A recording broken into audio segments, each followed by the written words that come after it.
अस्सलाम वालेकुम, सुबह खैर। भली करे आया जी आया नु बखैर रागले वश अत के।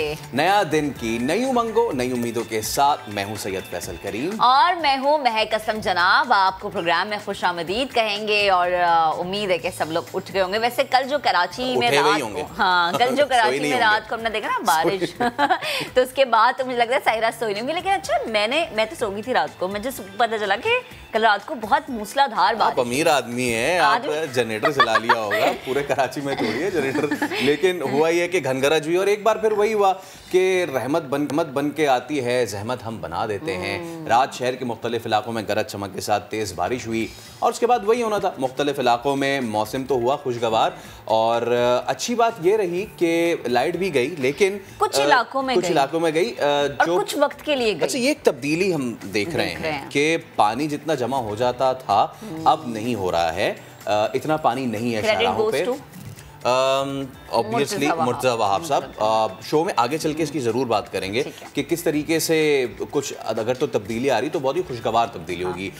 बारिश के बाद जो अमला है KMC का वो भी जो है वो सड़कों पे हमें साफ़ करता हुआ नज़र। और बारिश के बाद कई इलाकों में अभी भी थोड़ा थोड़ा पानी है, लेकिन बहुत सारे इलाकों में निकाल दिया गया है। लेकिन वही बात कि जो नहीं बदले उसका नाम है इलेक्ट्रिक। मुख्तलिफ इलाकों की बिजली बंद कर दी, काफ़ी देर बाद ये बहाल हुई और महकमा मौसमियात ने खैर अब ये कहा है कि 11 सितंबर तक कराची समेत सिंध में बारिश मज़ीद होने जा रही है। और जब बारिशों की बात होती है ना तो हम ये कहते हैं कि जो दावे वादे हैं, अल्लाह करे कि इस दफ़ा वो दावे और वादे बारिशों में बहे ना। वैसे जो हम कल की सूरत हाल के बाद आज सुबह देखा ना तो सड़कों पर वाकई मतलब जितना मेरे घर से ऑफिस तक का रास्ता सफाई हो रही थी और अमला जो KMC का बड़ा एक्टिव नज़र आ रहा है। सो लेट्स सी कि ये जो बारिश की पेशगोई की गई है ना जिन तारीखों की, उन तारीखों में KMC का अमला आज के अलावा मज़ीद कितना मुतहर्रिक नज़र आता है। कराची से एक और ख़बर शामिल करते हैं क्योंकि इस शहर के जो मकीन हैं अब सालाना 9 अरब रुपए वो अदा करेंगे। क्यों? ये अच्छा सवाल है। क्योंकि अब के इलेक्ट्रिक के बिल में KMC का टैक्स लग कर आएगा। अच्छा, यानी कि जो हमने पहली खबर दी KMC इतना अच्छा काम कर रहा है उसके लगेंगे 9 अरब रुपए पूरे साल के। उसके इन रिटर्न कराची वाले जो हैं उन्हें मिल के आ रहा है जी सफाई और उन्होंने देना क्या है इस तरह से इजाफे बिल्स में 100 से 200 रुपए KMC के लिए फायर और जो दीगर टैक्स उसकी मद में वसूल किए जाएंगे। अगर कलेक्शन का मुआहदा हो गया तो KMC को सालाना 9 अरब रुपए मिलेंगे। और इस हवाले से पीपल्स पार्टी रहनुमा तैमूर तालपुर बहुत पुरुम्मीद हैं, एतमाद में नजर आते हैं। कहते हैं कि बिजली के बिल्स में लिया गया पैसा सिंध हुकूमत ईमानदारी से खर्च करेगी। अच्छा, वैसे आज जब सुबह मैं इस चीज़ पे खबरें सुन रही थी तो वही कहते जी कि ये जो पैसा है ये आएगा और दुबई चला जाएगा। नून लीग के टाइम पे होता था कि आता था और लंदन चला जाता था। पीपल्स पार्टी पे ये कह रहे हैं कि जी आएगा और ये दुबई चला जाएगा। अगर आवाम की बेहतरी के लिए और उनकी फलाह बहबूद के लिए पैसा इस्तेमाल नहीं होता, जो कि अक्सर नहीं भी होता और वो जाता बाहर ही है, तो फिर एक ही रोना होता है कि जनाब देते बहुत कुछ है, हम मिलता कुछ। तो हम दुआ करते हैं कि दुबई ना जाए बल्कि यहाँ लग जाए, यहाँ सिंध पे लग जाए जिसकी और ये दुबई बन जाए। खैर, अब हम आगे बात करते हैं। क्या दुबई, क्या लंदन, क्या कराची। कोरोना वबा ने हर जगह तबाही फैलाई हुई है। चौथी लहर के वार जारी हैं। पाकिस्तान की बात की जाए तो NCOC के मुताबिक एक दिन में मजीद 84 मरीज इंतकाल कर गए हैं। मजमूई अमवात 26,497 तक जा पहुंचे। और आप देखिए जब हम ये बात करते हैं तो उसमें एक चीज़ नज़र आती है, वो नाअहली है किन लोगों की जो समझते हैं कि कोरोना की वबा कुछ नहीं है, ये सिर्फ बातें हैं। प्लीज़ ये चौथी जो लहर है इसके जो वार तेज़ हो गए हैं इसको देखते हुए कुछ समझ जाएं। 4062 नए केसेस रिपोर्ट हुए हैं। इतनी कोशिश करें कि कल को हम यहाँ पे बैठ के कहें कि नए केसेस रिपोर्ट नहीं हो रहे, उसकी शरह नीचे आ रही है। मस्बत केसेस की शरह 6.43% रही है। अभी तक के दादोशुमार हम आपको बता रहे थे।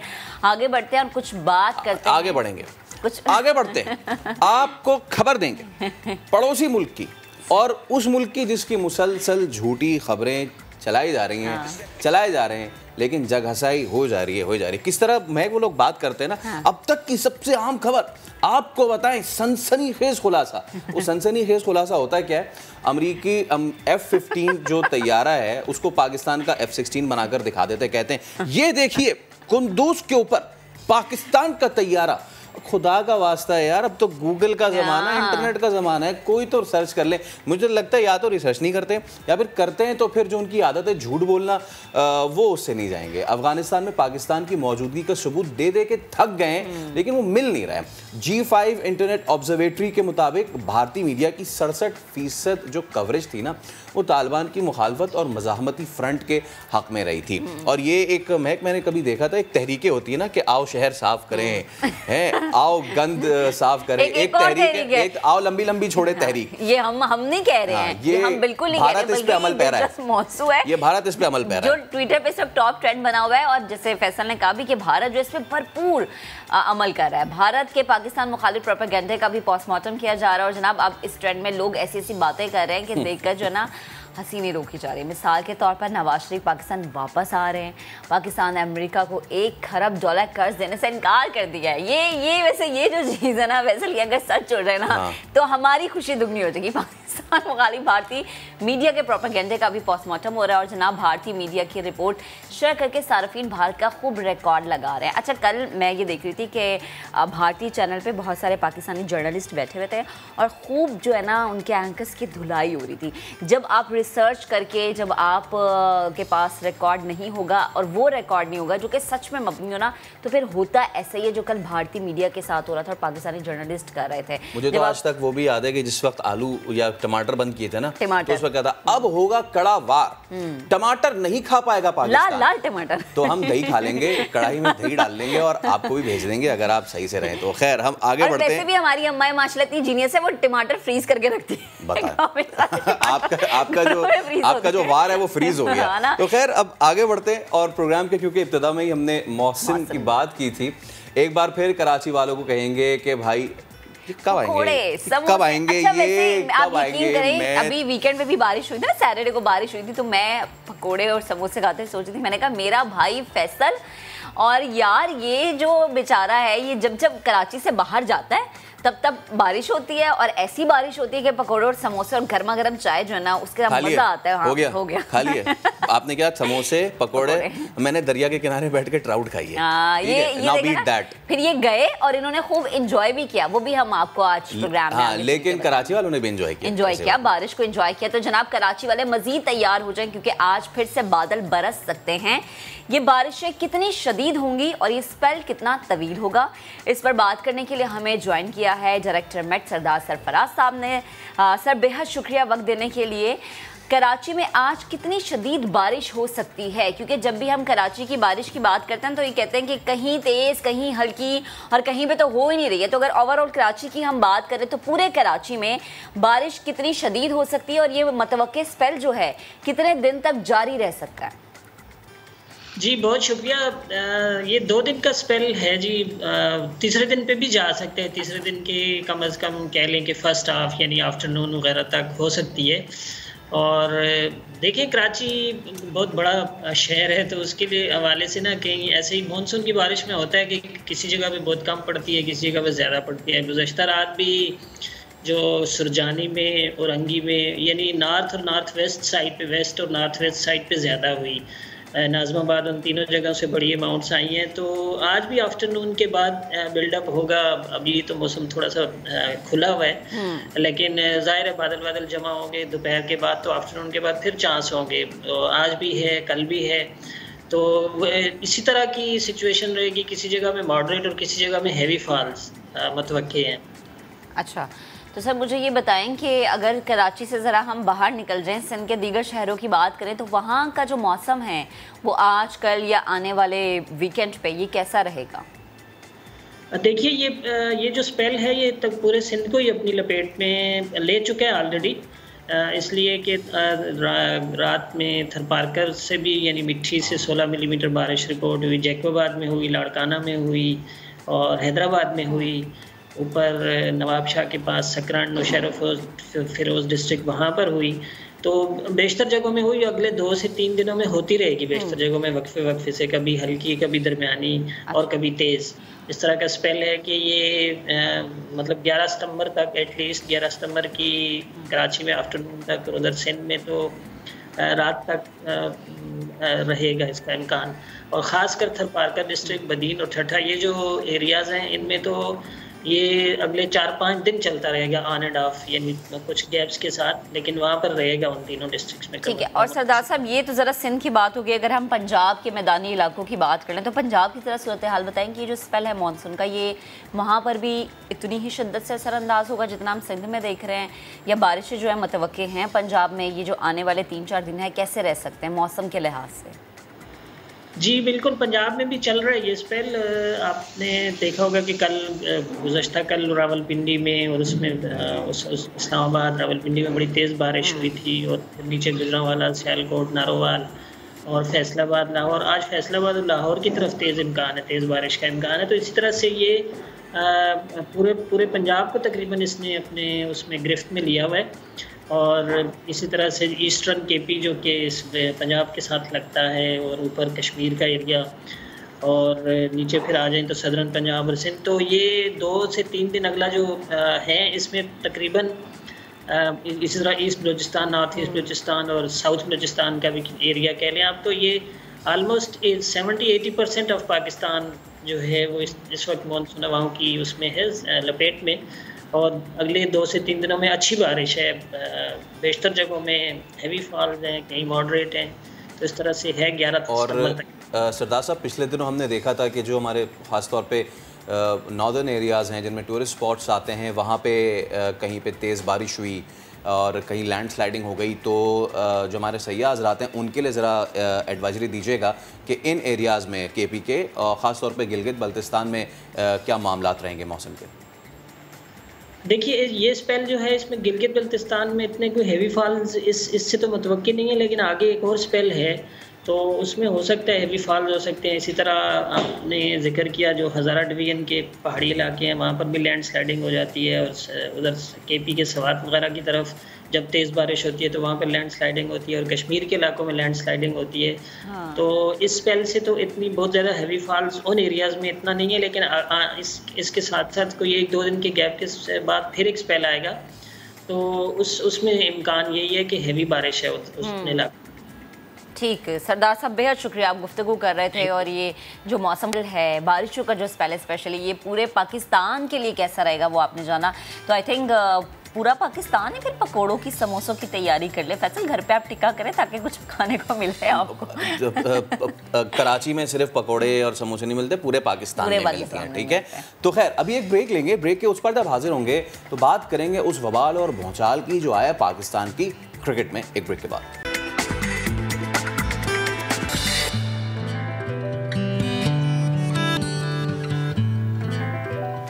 वेलकम बैक जनाब। अब उस मामले का जिक्र करेंगे जिससे पाकिस्तानियों के दिल की धड़कन जुड़ी होती है। ये एक ऐसा खेल है जिसे खेलती तो टीम है, लेकिन होता ये है कि घर में अम्मा, अब्बा, दादी, दादा हर कोई जो मौजूद होता है ना, वो दुआएं, उम्मीदें और जज्बात जो हैं वो जनाब इस हमारी टीम के साथ जुड़ जाते हैं। पाकिस्तानी जो टीम है जब भी मैदान में खेलती है, छक्के चौके लगा रही हो या स्लो भी अगर बैटिंग कर रही हो ना, तो हर कोई दुआएं मांगता हुआ हमें नजर आ रहा है। हम बात करें क्रिकेट की, पिछले दिनों ये जो मौजू है बहुत ज़्यादा इस मौजू पर बहस हुई, बहुत ज़्यादा तकरीरें भी हमने देखी कि टीवी पर बैठ के बहुत सारे एक्सपर्ट्स तकरीरें भी करते हुए हमें नजर आ रहे थे। कोचेस की अचानक वो भी कर रहे थे। हाँ, कोचेस की अचानक रुखसती हो या वर्ल्ड कप जैसा मेगा इवेंट हो, इस इवेंट के लिए टीम का ऐलान हो, सब पर कई सवालात उठ रहे हैं। चीफ सेलेक्टर मोहम्मद वसीम ने T20 वर्ल्ड कप के लिए टीम का ऐलान किया और बता दिया कि सरफराज अहमद, शुएब मलिक, शर्जील खान, फहीम अशरफ की हो गई है छुट्टी। तो जो आए हैं वो हैं आसिफ अली, खुशदिल शाह। सरप्राइज़ एंट्री हुई है, बहुत सरप्राइज़ एंट्री हुई है उनकी। फिर क्या था, हर हल्के में बात होने लगी कि भाई किस बुनियाद पे आपने इनको सिलेक्ट कर लिया है, जो मुसलसल परफॉर्म ही नहीं कर पा रहे हैं। ख़ास तौर पे अगर हम बात करें आसिफ अली की, उनकी कैरेबियन प्रीमियर लीग में भी कोई इतनी शानदार परफॉर्मेंस नहीं रही है।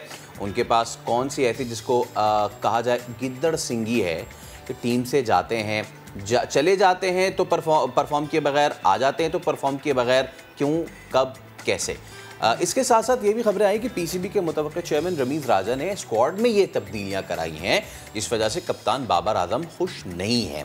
अब इसमें कितनी सदाकत है, ये सब क्या हो रहा है, इसी पर बात करने के लिए हमें ज्वाइन किया है साबिक क्रिकेटर तनवीर अहमद ने, और इसके आगे चल के हम दीगर भी एक्सपर्ट्स लेंगे। तो तनवीर भाई, सबसे पहले तो पहला सवाल ही यही है 29 मैचेस, 16 की एवरेज, 50 भी कोई नहीं मारा। वर्ल्ड कप स्क्वाड में आसिफ अली की शमूलियत, क्या हो रहा है ये सब? किस बुनियाद पे खिलाड़ियों को सेलेक्ट किया जा रहा है? देखिए, इसमें कोई शक नहीं है, जो पाकिस्तान टीम अनाउंस हुई वो बहुत मेरी नज़र में पाकिस्तान की हिस्ट्री में इतनी वर्स्ट सिलेक्शन कभी नहीं हुई होगी, क्योंकि जिन प्लेयर्स को रखना चाहिए था वो प्लेयर्स आए नहीं, और जिन प्लेयर्स को नहीं रखना चाहिए था वो प्लेयर्स पाकिस्तान टीम के अंदर आए। सिर्फ एक 50 के ऊपर 10 इनिंग गुजर गई, कुछ भी नहीं करते, पीएसएल पे खेलते हैं, 50 करते हैं, टीम में आ जाते हैं, कैरेबियन लीग के ऊपर परफॉर्म कर रहे हैं, उसके ऊपर डिस्कस हो रहा है कि जी फलाने ने 50 किए, फलाने ने ये किए, उसको लेके आ गए। देखिए, बात ये है, सिंपल सी चीज है, फखर जमान की और शर्जील की जगह बनती थी पाकिस्तान टीम में, और शोएब मलिक की जगह बनती थी, ठीक है। उसके अलावा 2-3 लड़के ऐसे हैं जिनकी पाकिस्तान टीम में बिल्कुल जगह नहीं बनती थी। ये सब बेवकूफ बनाते हैं हमारे जितने भी एक्स क्रिकेटर हैं टीवी चैनल्स पे आके, ठीक है ना, क्योंकि हम सबों को पता है कि कौन क्रिकेट चला रहा है, कौन क्रिकेट नहीं चला रहा। हमारे यहाँ पे डमी सिलेक्टर को लेके आया जाता है जानबूझ के कि वो खामोश रहे और हम पीछे रह के पाकिस्तान क्रिकेट को चलाएं। ये सबको पता है, हमें नाम लेने की जरूरत नहीं है, सबको पता है क्या होता है। और अब ये क्या बेवकूफ बनाया जा रहा है, वसीम खान साहब जो हमारे सीईओ बनते हैं, जी बाबर आजम बड़े सेटिस्फाई है, ठीक है, सब कुछ है, ये आप कह रहे हैं।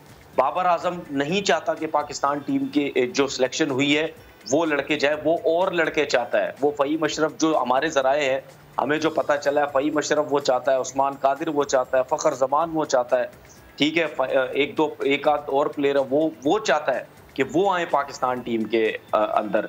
ये तो सिर्फ बेवकूफ़ बना रहे हैं हमें, हम सबों को, कि जी वो सेटिस्फाई है।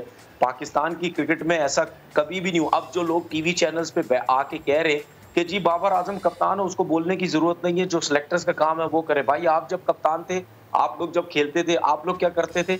जब आप लोगों की मर्जी की टीम नहीं बनती थी, सबसे ज्यादा शोर आप लोग मचाते थे कि नहीं जी हम कप्तान है, हमारी भी इनपुट होनी चाहिए। कोच के बारे में कहते हैं सारे अब कि जी कोच को भी अब इन्वॉल्व होने की कोई जरूरत नहीं है, सिलेक्टर जो काम करेंगे। जब सारे कोच थे पहले, वो भी यही करते थे। तो मतलब यानी ये सामने कुछ है जहाँ इनका मकसद होता है कि अपने लोग आने चाहिए, उनके लिए कुछ और बातें करते हैं। जहाँ इनका मकसद होता है कि किसी को चुप कराया जाए, ये वहां पे उनको चुप कराए थे। तो मैं तो शुरू से ही कह रहा हूँ कि हमारी क्रिकेट जो है, हमारे जितने भी एक्स क्रिकेटर्स हैं, ये बड़े बड़े नाम हैं, इन लोगों ने तबाह की है। ठीक है। अच्छा तनवीर भाई, ये भी बताएगा, हम देख रहे हैं कि सरफराज अहमद पर आजम खान को प्रेफरेंस दी गई है। आजम की फिटनेस पर सवाल तो उठता है, टीम में उन्हें मौका भी मिला लेकिन कुछ वो कर नहीं पाते। क्या उनकी सिलेक्शन आपको ठीक लगती है? देखिए, अगर सरफराज को इतने अरसे से मैचेस नहीं खिलाए जा रहे, उसको टीम के साथ ट्रैवल करवाया जा रहा है, तो इसमें सरफराज का कसूर तो नहीं है। बिल्कुल। एक प्लेयर को अगर आपने बाहर करना है, अगर आपने ये सोच लिया उसको बाहर करना, तो उसका तरीकेकार क्या होता है? उसका तरीकेकार यही होता है ना कि आप उसको ग्राउंड में डालते हैं कि जाओ भाई जाओ, मैचेस खेलो, अगर तुम कुछ नहीं करोगे तो हम उसको बाहर कर देंगे। आप तो उसके साथ ऐसा कर ही नहीं रहे, आप तो सिर्फ उससे पानी पिलवा रहे हैं, आप सिर्फ उससे जूते उठवा रहे हैं, आप ये काम करवा रहे हैं। उसके बाद आपने उसको टीम से बाहर कर दिया, और आप लेके किसके ऊपर आए उसको? आजम खान को। हमारे कुछ एक्स क्रिकेटर टीवी चैनल्स पे बैठ के कहते हैं कि जी फिटनेस शर्जील की फिटनेस जो है वो इस वजह से टीम में नहीं क्योंकि उसको फिटनेस बेहतर करनी है, और आजम खान की फिटनेस बहुत अच्छी है। भाई, विकेट कीपर की तो फिटनेस वैसी बहुत अच्छी होनी चाहिए। तो इन सब चीजों से पता चलता है ना कि कौन लोग किस प्लेयर को लाना चाहते हैं, किस प्लेयर को नहीं लाना चाहते।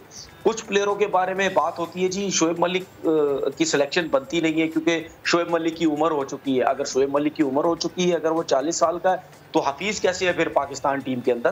तो हमारे जो क्रिकेटर्स हैं वो इनकी आजकल की बातें सुने, आजकल की आप बातें कर रहे हैं प्लेयर्स के बारे में, और कुछ अरसा पहले उनकी बातें सुने। आप लोग तो मीडिया से ताल्लुक रखते हैं, आप लोग को तो निकाल के सामने लानी चाहिए कि ये पहले क्या बातें करते थे, अब क्या ये लोग बातें करते हैं। अच्छा तनवीर भाई, इंग्लैंड और न्यूजीलैंड के खिलाफ मैचेस को एक साइड रख लेते हैं ना, जितनी तनकीद हो रही है, क्या लगता है कि 10 अक्टूबर से पहले वर्ल्ड कप के स्क्वाड में तब्दीली हो सकती है? और आपके मुताबिक टीम में किन किन खिलाड़ियों को फिर शामिल करना चाहिए अगर होती है तो? देखिए, मैंने तो सीधी बात बोली, फखर जमान को पाकिस्तान टीम में होना चाहिए, उसको रिजर्व में नहीं होना चाहिए, क्योंकि आपके पास दो तो ओपनर है, रिजवान है और वो है बाबर आजम आपका चीफ सिलेक्टर जो यस मैन बना हुआ है, वो वहाँ बैठ के कह रहा है जी हमारे पास मकसूद भी है, हमारे पास हफीज भी ओपन कर चुका है। भाई क्या इधर क्या लूडो पे क्रिकेट थोड़ी हो रही है कि हफीज को कभी ओपन करा दी, कभी नीचे के नंबर पे भेज दिया, जब दिल हुआ उसको ऊपर भेज दिया, जब दिल हुआ नीचे भेज दिया। शोएब मकसूद की बैटिंग आपके सामने है, वो पाकिस्तान टीम में जब से आया उसको तो लगता है समझ ही नहीं आ रही। पहले ये पाकिस्तान टीम में इसीलिए बाहर हुआ था कि वो सेंसिबल तरीके से क्रिकेट ही नहीं खेलता था, अब भी वो यही हाल कर रहा है। आप टोटल 2 प्लेयर्स के ऊपर आप पाकिस्तान टीम चल रही है और T20 वर्ल्ड कप आप खेलेंगे जाके, ये किस किस्म की सिलेक्शन कमेटी है? सिलेक्टर को अगर सिलेक्टर अगर समझता है कि मुझे सिलेक्ट नहीं करने दे रहे सही तरीके से, तो छोड़ दो। आपको अपनी इज्जत प्यारी नहीं है बस, या आपको सीट प्यारी है कि जी हमें कुर्सी मिली हुई है, बस हमारा काम बड़ा जबरदस्त चल रहा है। तो प्रॉब्लम ये है। तो दूसरी बात ये सबको पता है यार जिसको टीम में आना चाहिए किसको नहीं। शाहिद अफरीदी का बयान है, अगर आपने शाहिद अफरीदी की बातें सुनी हो, शाहिद अफरीदी ने भी यही बोला है कि पाकिस्तान टीम मुझे नहीं पता क्या सिलेक्ट हुई है, जो 2-3 लड़के पाकिस्तान टीम में आने चाहिए थे और वो लड़के 2-3 को सिग्नल दे, किन प्लेयर्स के बारे में बात कर रहा है सबको पता है। कुछ लोग हमारी तरह शायद बेवकूफ होते हैं, वो नाम ले लेके सीधी सीधी बात कर देते हैं जो लोगों को बुरी लगती है। कुछ लोग सियाणे होते हैं, वो कोड वर्डों में बात करते हैं, लेकिन समझ सबको आ जाती है वो किसके बारे में बात कर रहे हैं। ठीक है, अब ज़रा अगर हम कोचिंग स्टाफ की बात करें तो मिसबा और वकार यूनुस की रुखसती, सकलैन मुश्ताक और अब्दुल रज़ाक को जिम्मेदारियां देना, ये तब्दीलियां टीम की परफॉर्मेंस पर कितनी असरअंदाज हो सकती हैं? देखिए जी, अगर आप ये मेरी अपनी सोच है कि मिसबाउल्लाह का वकार यूनुस ने जो ये फैसला किया वो बिल्कुल सही फैसला किया है, क्योंकि उनको ये पता था कि हमारी इज्जत बेइज्जती हो जानी है वर्ल्ड कप में जो हमारी टीम सेलेक्ट की गई है। लेकिन मुझे कहीं ना कहीं ऐसा लगता है कि इनको पहले से शायद इन्फॉर्म कर दिया गया था कि भाईजान आप लोग अपना जरा बोरी बिस्तरा बांध लें, क्योंकि आप लोगों की जगह अब यहाँ पे बनती नहीं है। और इन लोगों को जो लाया भी गया था वो बिल्कुल गलत लेके आया था। उस टाइम मिसबा की कोई कोचिंग का एक्सपीरियंस नहीं था, मिसबा को टीम में लेके आगे वकार यूनुस हेड कोच बने, बॉलिंग कोच बने, सबको पता है कम्युनिकेशन गैप है प्लेयर्स के साथ, ये उस तरीके से प्लेयर्स के साथ चलते नहीं है, तो वो भी गलत लाया गया। अब सकलैन मुश्ताक साहब को उठा के इन्होंने पाकिस्तान टीम में लेके आगे कोच रज़ाक अभी मैं कुछ दिन पहले उनका क्लिप्स देख रहा था, वो जो बॉलर्स को कोचिंग कर रहे थे, मतलब यानी इतने अरसा उस बंदे ने क्रिकेट खेली है, उसको आपने कोच बना दिया और वो बच्चों को सिखा रहा है कि बाउंस अगर चेक करना है पिच के ऊपर तो पहले बॉल मार के देखो कि पिच में बाउंस है या नहीं है। और भाई पिच पे कोई जाने देगा किसी को? जब मैच होगा कोई पिच पे बॉल मार के देखने देगा कि बाउंस है नहीं है? इस किस्म के लोग ला के आप लोग कोचिंग में बिठाओगे तो फिर आपकी क्रिकेट का अल्लाह ही हाफिज है ना यार। आप लोग खुद ऐसे लोग लेके आते हो जिनको आप लोगों ने चलाना, या जिन लोगों को कुछ पता ही नहीं है किसी चीज़ का। अच्छा तनवीर भाई, अब आखिर में ज़रा रमीज़ राजा से मुतालिक बात हो जाए। बतौर चेयरमैन PCB कैसा देखते हैं उनके इंतखाब के बाद, क्या समझते हैं किन बड़े ओहदों पर बड़ी तब्दीलियाँ देखने को मिल सकती हैं?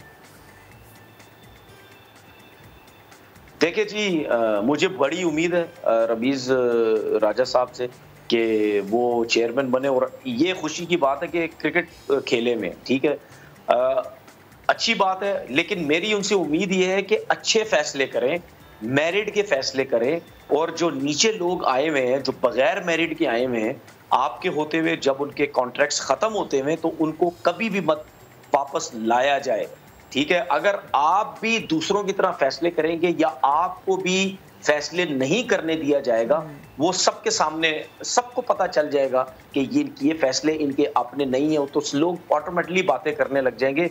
तो फिर मैंने वही बात बोली ना कि आप फेसेस चेंज कर देंगे, अगर काम सही नहीं होगा तो उसको कोई फायदा नहीं है। रमीज़ राजा की आपने बात, बहुत शुक्रिया आपके वक्त के लिए, क्योंकि अब हम चेयरमैन PCB की बात कर ही रहे हैं तो एक बहुत अहम ओहदा है और इस ओहदे की जो तब्दीली हुई है बहुत ही अहम इवेंट से पहले हुई है। तो क्या तब्दीलियां होने जा रही हैं, क्या मुतवक्के पॉजिटिव इम्पैक्ट हम देख सकते हैं, इस सब पे बात करने के लिए हमें ज्वाइन किया है the veteran sports journalist Mirza Iqbal Baig साहब ने। मिर्ज़ा भाई अस्सलाम वालेकुम। सबसे पहले तो सुबह खैर, उम्मीद है कि आप खैरियत से होंगे। बताइएगा कि PCB के चेयरमैन रमीज़ राजा अब बनने जा रहे हैं, मीटिंग्स भी हुई हैं पहले, कुछ दिनों पहले, बड़ी उसमें तगड़ी बातें हुई हैं कि जी अब अग्रेसिव ब्रांड ऑफ क्रिकेट खेलेंगे, मॉडर्न ब्रांड ऑफ क्रिकेट खेलेंगे। कैसे देखते हैं आप आगे पाकिस्तान की टीम के लिए इसको पॉजिटिव इम्पैक्ट देखते हैं?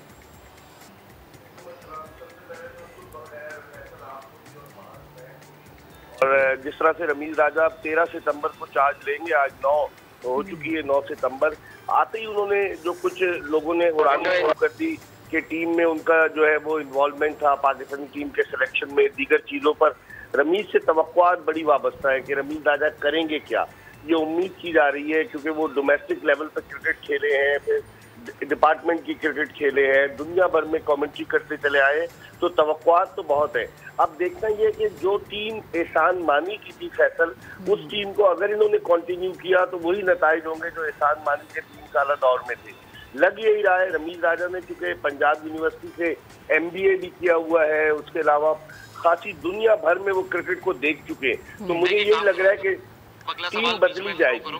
टीम इस बात के खासे इम्कानात हैं जो रमीज राजा के साथ काम करने वाले लोग, कौन सी टीम, पाकिस्तान की टीम नहीं, जो लोग PCB में काम कर रहे हैं, जिस तरह से कॉन्ट्रैक्ट खत्म हो रहा है फरवरी में, वसीम खान साहब का जो मैनेजिंग डायरेक्टर आए थे अब CEO है, तो लगता यही है कि उनका कॉन्ट्रैक्ट रिन्यू नहीं होगा। और भी बहुत सारे लोगों का मार्केटिंग डिपार्टमेंट में बहुत सारी चीजें ऐसी हैं फैसल कि जहाँ पर तब्दीली की जरूरत है, और मुझे लग रहा है कि रमीज राजा तब्दीली करेंगे। अगर उन्होंने तब्दीली नहीं की तो फिर उनमें और एहसान मानी में कोई फर्क नहीं रहेगा, फिर दोनों एक ही जैसे नजर आएंगे हमें। अच्छा मिर्ज़ा भाई, इस सारे मामले पे हम आगे चल के थोड़ी इसकी सर्जरी भी करेंगे, सकलैन और रज़ाक की भी बात करेंगे, बट इनिशियली मैं आपसे पूछना चाह रहा था कि मीडिया का रोल जो है ये थोड़ा सा डूबियस हो रहा है, क्योंकि चीज़ें जिस तरीके से बाहर स्पेल आउट हो रही हैं वो बहुत ज़्यादा डाउट क्रिएट कर रही हैं हमारे आगे की परफॉर्मेंस पे। जैसा कि एक चीज़ वो ये कि जी बाबर आजम से टेस्ट कैप्टनसी ली जा रही है, या अब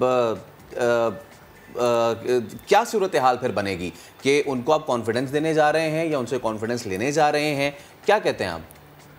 देखिए फैसल, लग यही रहा है कि कुछ लोग जो अंदर ही पाकिस्तान क्रिकेट बोर्ड में है वही इस तरह की खबरें बाहर निकाल रहे हैं ताकि आने से पहले ही रमीज राजा पे बाउंसर्स की बौछार कर दी जाए।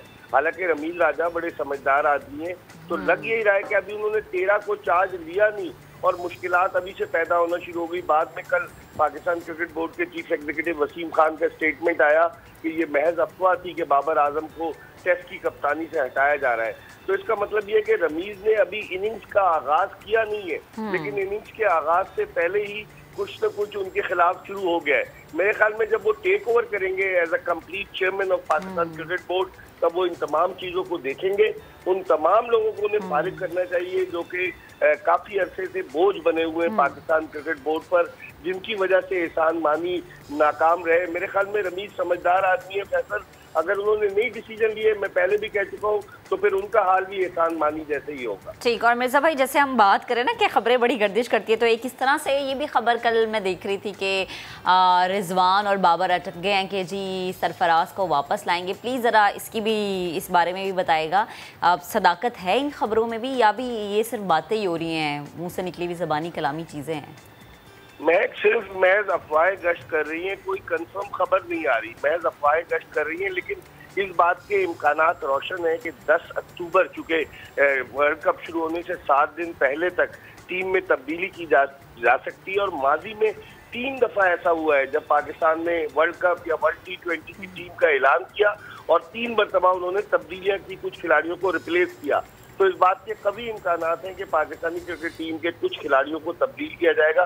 लेकिन ये जो खबरें आ रही हैं कि फलाने को रखना चाह रहे थे, फलाने को नहीं रखना चाह रहे थे, महज अफवाहें हैं, क्योंकि पाकिस्तान क्रिकेट बोर्ड ने किसी भी खबर की तस्दीक नहीं की। हाँ, अलबत्ता बाबर आजम वाले मामले पर वसीम खान ने जो है वो तरदीद की है, लेकिन बाबर आजम को उन्होंने कहा होगा, मुझे जो मेरे जराए बताते हैं, बाबर आजम ने तरदीद नहीं की।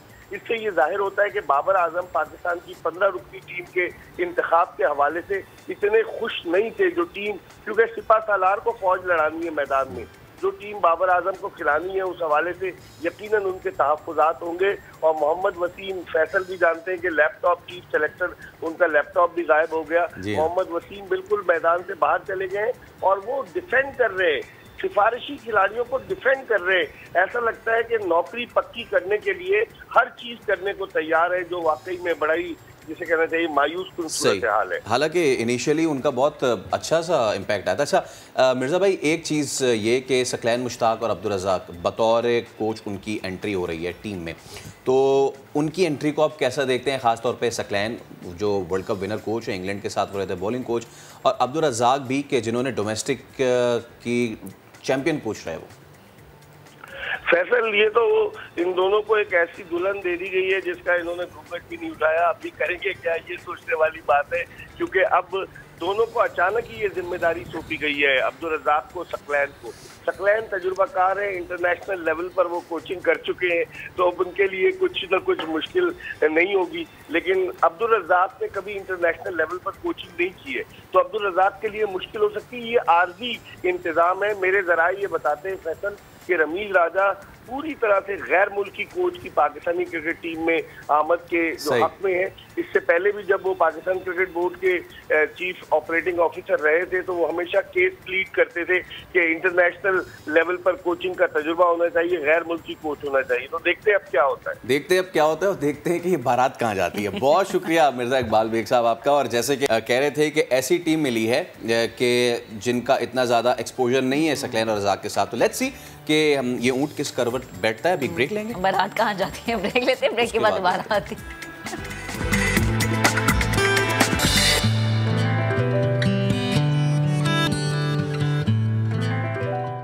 Welcome back. तो अब बात करेंगे हैंडसम कप्तान यानी इमरान खान की, जिनकी पॉलिसीज, जरूरतमंदाना फैसला और इकदाम की दुनिया मुख्तलिफ हमें नजर आती है। पाकिस्तानी अवाम भी अब एग्री करती है जनाब कि हम खान साहब की पॉलिसी से बहुत ज़्यादा खुश हैं, क्योंकि गैलप सर्वे के अदाद-ओ-शुमार कुछ ऐसा ही बता रहे हैं।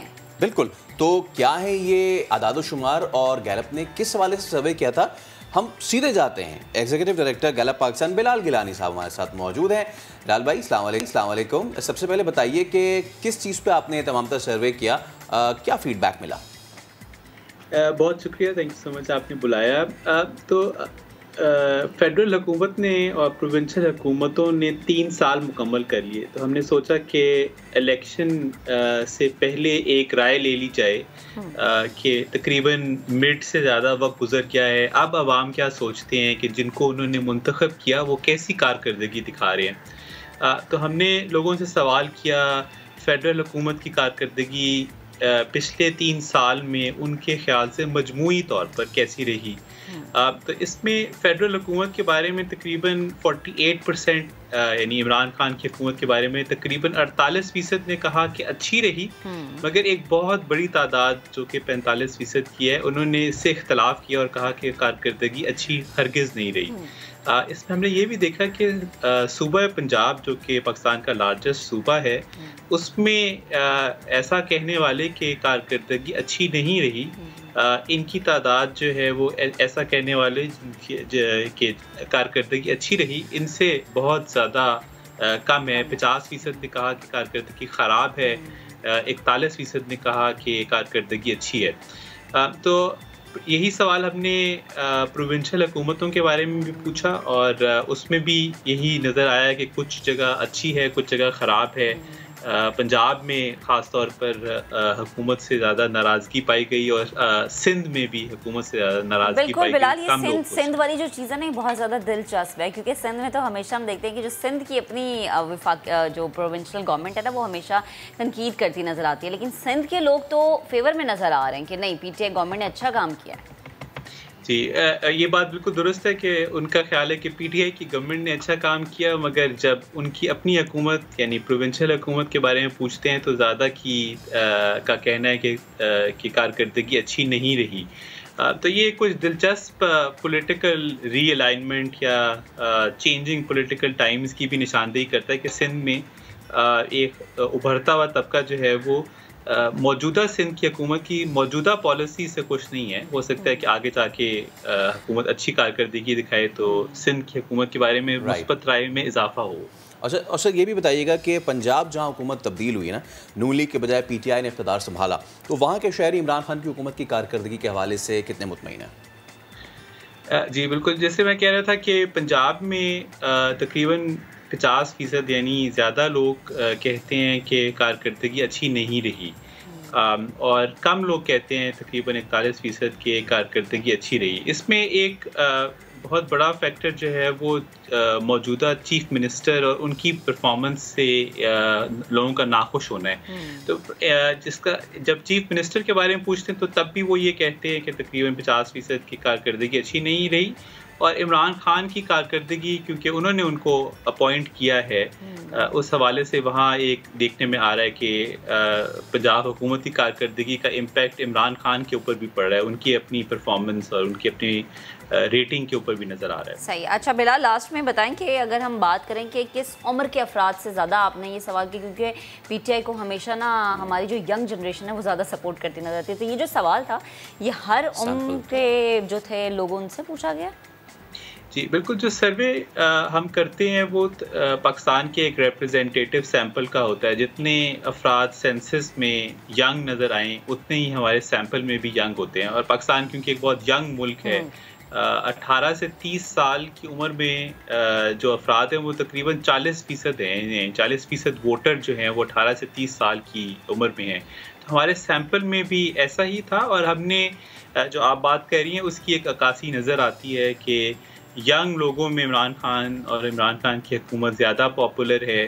50 साल से ऊपर के अफराद में देखें तो वहाँ कारकर्दगी के बारे में राय और सपोर्ट पीटीआई की सिग्निफिकेंटली लोअर है। इसी तरह से एक एजुकेटेड तबके में और अर्बन मिडिल क्लास में ये 3 सेगमेंट्स हैं जहां उनकी कारकर्दगी और उनकी सपोर्ट में सिग्निफिकेंट डिफरेंस है। ठीक बिलाल, बेहद शुक्रिया गुफ्तगू के लिए। और हम हमेशा एक नए सर्वे की बात करते हैं, तो जनाब पीटीआई गवर्नमेंट कहाँ, क्यों और कैसे मकबूल है ये हमने आपको बताया।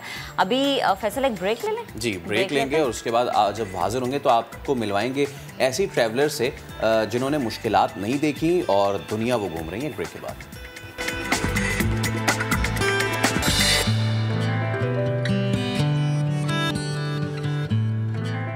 Welcome back. अब आपको ऐसी 3 पाकिस्तानी ख़ातीन की कहानी सुनाएंगे जिनके लिए देश देश की सैर तो आसान लगती है। हाल ही में व्हील चेयर पर मिस्र, इजिप्ट की सैर को जाने वाली ये 3 पाकिस्तानी ख़ातीन, इनका मकसद था कि वो दुनिया को ये दिखाएं कि जो हमारी हैंडीकैप्ड या स्पेशल पर्सन होते हैं वो किसी के मोहताज नहीं होते, और अब ये गालिबन लिखने की भी ज़रूरत नहीं है, और इसको सच साबित कर दिखाया है इन 3 ख़ातीन ने, तंजीला, अफशा, ज़रगुना। अब तंजीला का ताल्लुक़ है लाहौर से, अफशा पेशावर से हैं, ज़रगुना है क्वेटा से, और तीनों आपस में बेहतरीन दोस्त हैं। मैं चाहूँगा महक इनकी तस्वीर देखें आप। ये पिरामिड है, और पिरामिड के सामने उन्होंने तस्वीर है, उसके बाद ये एक और तस्वीर है इजिप्ट की इनकी। I mean this is beautiful. Egypt is in my bucket list basically.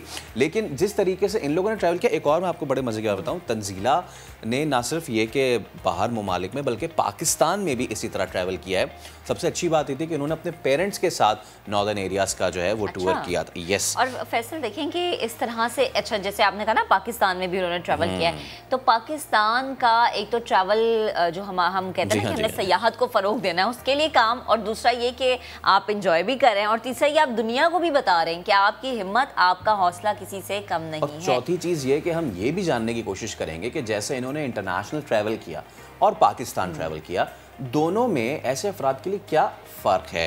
तो हम ये इन 3 में से 2 आज हमारे साथ होंगी। तंजीला होंगी और इसके अलावा अफशा होंगी। तो सबसे पहले तंजीला, आपसे हम गुफ्तगू का आगाज़ करते हैं। अस्सलाम वालेकुम। सबसे पहले बहुत शुक्रिया नया दिन को वक्त देने के लिए। इजिप्ट घूम के आ रही हैं आप, तो सबसे पहले सारी बातों से हट के सबसे पहले ये बताएं, हम तो टीवी पे देखते हैं जी the pyramids and the Nile and all the other valleys, how is Egypt, कैसा लगता है? अस्सलाम वालेकुम, thank you so much for having me and Afsha today. और बिल्कुल दुरुस्त बात है, इजिप्ट एक लाजवाब मुल्क है और हर इंसान को वहाँ पे ज़रूर जाना चाहिए। और जिस हिस्ट्री के बारे में हम पढ़ते हैं वो वहाँ पे छलकती है, नज़र आती है। लोग बहुत मिलनसार हैं, और पिरामिड्स की अपनी जो एक बात है वो भी वहाँ पे मौजूद है। नाइल भी बहुत खूबसूरत है, तो ये सब चीज़ें हमको लाइव देखने को मिली, हम बहुत शुक्रगुजार हैं अल्लाह पाक के। ठीक, अच्छा तंजीला, जब मैं आपके बारे में पढ़ी थी तो मुझे पता चला कि आप मोटिवेशनल स्पीकर भी हैं। जब एक ग्रुप में मोटिवेशनल स्पीकर होता है तो वो दूसरों को हौसला बढ़ाता रहता है। तो इस पूरे सफ़र में अफशा और ज़रूना का आप हौसला बढ़ाती रही, ये इसके उलट रहा कि उन्होंने जैसे कि ट्रैवल में होता है ना कि आपकी ज़्यादा उलट रहा काफ़ी ज़्यादा, क्योंकि हमको इस ट्रिप पे अपनी पर्सनालिटीज़ को ज़रा जानने का मौका मिला। और मेरी जो पर्सनालिटी है, मैं थोड़ी सी फीस्टी हूँ। जो कहीं मुझे लगे कि कोई एजेंट या कोई टैक्सी वाला हमको ओवर चार्ज कर रहा है या धांधली करने की कोशिश कर रहा है, कोई गड़बड़ कर रहा है, तो मैं तो बाजू टांग के कूद पड़ने वाली थी। ये दोनों मुझे ज़रा काम डाउन करते थे कि it's okay, let it go. And I think तो यहाँ पर my work did not do any magic. इन्होंने थोड़ा सा मुझे कूल डाउन किया, लेकिन अच्छी बात है। आई थिंक एक फायर क्रैकर होना चाहिए ग्रुप में और बाकी दोनों जरा थोड़े से पैसे बच जाते हैं ना आपके, कि आपको पता होता है कहाँ कितना खर्च हो रहा है। और बाहर ममालिक में ट्रैवल रिलेटेड स्कैम्स तो ऑब्वियसली होते ही हैं, वो उसको ऐसे मानते हैं कि अगर मैं ऐड करना चाहूंगी कि क्योंकि हमारी डिसेबिलिटी थी तो लोगों को लग रहा था कि बस ये मजबूर है, अब ये इस पॉइंट पे खड़ी है, इनको और कोई टैक्सी तो मिलेगी नहीं, तो बस ले लो जितना लेना है। लेकिन हमने भी खूब मुकाबला किया और अपने टर्म्स पे, अपने ही पसंद के रेट्स पे अपने होटल पहुंचे। अच्छा, अब मैं यहीं से आपसे अब जो असल मुद्दा है हमारा उसमें आगाज़ करता हूँ। You have travelled Pakistan as well on the wheelchair with your parents, और आपने इजिप्ट भी आपने ट्रैवल किया, और जैसे कि आपने ये बात कही कि लोगों का एक परसेप्शन होता है कि अब क्या ही कर लेंगे ये, तो इस परसेप्शन को कैसे बीट कर रही हैं तंजीला आप, कैसे इसके खिलाफ फाइट कर रही हैं? देखिए, सबसे पहले तो आपकी कोर बहुत स्ट्रांग होनी चाहिए, और हमारे मामले में हमारा जो कोर है ना, वो हमारा ईमान है, हमारा फेथ, हमारा रिलीजन। तो हमें पता था कि हम समंदर में हो, नाइल के बीच में हो, पिरामिड्स के टॉप पे हो, ऐसा हो नहीं सकता कि हम खैर खैरियत से अपने होटल ना पहुंचे, क्योंकि अल्लाह हमारे साथ है। तो इस ख्याल ने हमको बहुत ज़्यादा मजबूत रखा, खौफ को हमारे पास नहीं आने दिया। और आउटर लेवल पे मुझे लगता है confidence is a very powerful skill जो हमको सीखना है, कि अगर आप किसी ऐसी जगह पे हैं जहाँ पे आप किसी को नहीं जानते, you have to be very confident. आपने खुद को भी प्रोटेक्ट करना है, आपने अपने दोस्तों को भी प्रोटेक्ट करना है, आपने अपने कल्चर को भी प्रोटेक्ट करना है, आप रिप्रेजेंट कर रहे हैं अपने मुल्क को। बिल्कुल। तो all in all I would say कि कॉन्फिडेंस रियली हेल्प्स। अगर आपकी डिसेबिलिटी है नहीं है, doesn't matter, That is a big thing to carry in your bag when you're traveling. अच्छा तंजीला, आपने जैसे कि पाकिस्तान में भी सफ़र किया, पाकिस्तान में भी आपने ट्रैवल किया। एक ज़ाहिर सी बात है, जब भी हम पाकिस्तान में कहीं भी ट्रैवल करेंगे, हम हमेशा बींगा पाकिस्तानी ये चाहेंगे कि हम अपने मुल्क का एक अच्छा और मस्बत चेहरा दुनिया के सामने रखें। लेकिन जो एक हकीकत है जिसके बारे में यकीनन बहुत सारे लोग भी जानना चाहते होंगे मुझ समय, कि व्हील चेयर पर सफ़र करना और स्पेशली मुश्किल रास्तों का, उस पर जो सहूलियात आप बैरून ममालिक में देखती हैं और जो पाकिस्तान में देखती हैं, अगर इन दोनों को कंपेयर करें तो क्या इसमें बेहतरी है पाकिस्तान के लिहाज से और बैरून ममालिक?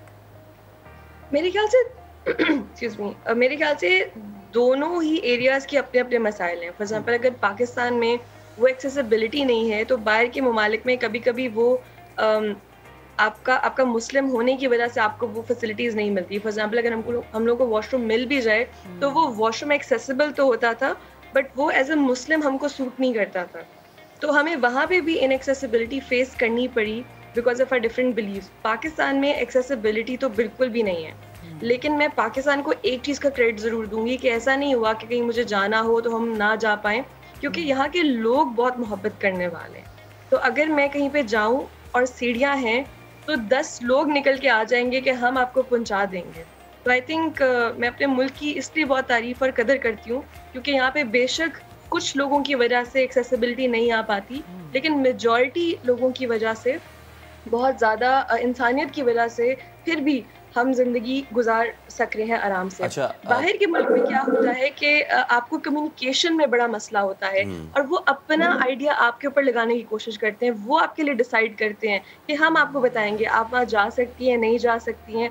थोड़ी सी मुश्किलात बाहर के मुल्क में आती है आपको कम्युनिकेट करने में। ओके, तो वो तो फिर ऑब्वियसली कल्चरल डिफरेंस हो गया। अच्छा तंजीला, मैं चाहूँगा, हमने इजिप्ट की तो बात कर ली, जैसा कि आपने बताया कि पाकिस्तान में जब आप घूमते फिरते हैं, ख़ासतौर पे नॉर्दर्न एरियाज़, तो वहाँ के लोग इतने ज़्यादा वेलकमिंग हैं कि जैसे आपके साथ अगर एक सिचुएशन है, या फिर इवन अगर कोई हिच हाइकर है या फिर कोई ट्रैवलर है, कोई बेस कैंपर है, तो वो उसको पूरी तरीके से वेलकम करते हैं। पाकिस्तान में ट्रैवल के एक्सपीरियंस को ज़रा शेयर करें। आप पेरेंट्स के साथ भी गई थी और कहाँ गई थी वो भी ज़रा बताएं। आई थिंक पाकिस्तान के अंदर, चूँकि मेरे वालिद आर्मी में थे, तो इस वजह से भी हमारा काफ़ी ज़्यादा सफ़र मुमकिन हो सका। उसके अलावा मैं अपने काम के सिलसिले में काफ़ी ट्रैवल करती रहती हूँ, क्योंकि मैं एक ट्रेनर हूँ और टू एड्रेस दी ऑडियंस और मुख्तलिफ छोटी कम्युनिटीज़ से गुफ्तगू करने के लिए, तो मैं अपनी मोस्टली वालदा के साथ सफ़र करती थी। पाकिस्तान से बाहर भी मैंने काम के सिलसिले में जब भी जाना, मैं अपनी वालदा के साथ जाती थी। और इस बार इस ट्रिप पे मैंने उनको बहुत ज़्यादा मिस भी किया है और वो हमारे साथ भी रही हैं हर जगह। मुझे लगता है पाकिस्तान बहुत ही खूबसूरत मुल्क है और मैं दुनिया में कहीं पे भी चली जाऊँ, मुझे पाकिस्तान हमेशा याद आएगा और वो हमेशा मेरी लिस्ट पे नंबर 1 मुल्क रहेगा हर लिहाज से, खास तौर पे खाना। हाँ, ऑब्वियसली बिकॉज हमारे मुल्क में अब कुछ ममालिक हैं जहाँ पे दरिया नहीं है, कुछ ममालिक हैं जहाँ पे समंदर नहीं है, कुछ हैं कि जिनमें सारी चीज़ें नहीं है। बट हमारे पाकिस्तान में आप सिंध के समंदरों से लेके तो गिलगित बल्तिस्तान के पहाड़ों तक आपको हर चीज़ मिलती है। और इसके साथ ही हम वेलकम करते हैं अपनी दूसरी गेस्ट को भी। अफशा भी हमें ज्वाइन कर चुके हैं। अफशा प्रीवियस, अस्सलाम वालेकुम अफशा, गुड मॉर्निंग, कैसी हैं आप?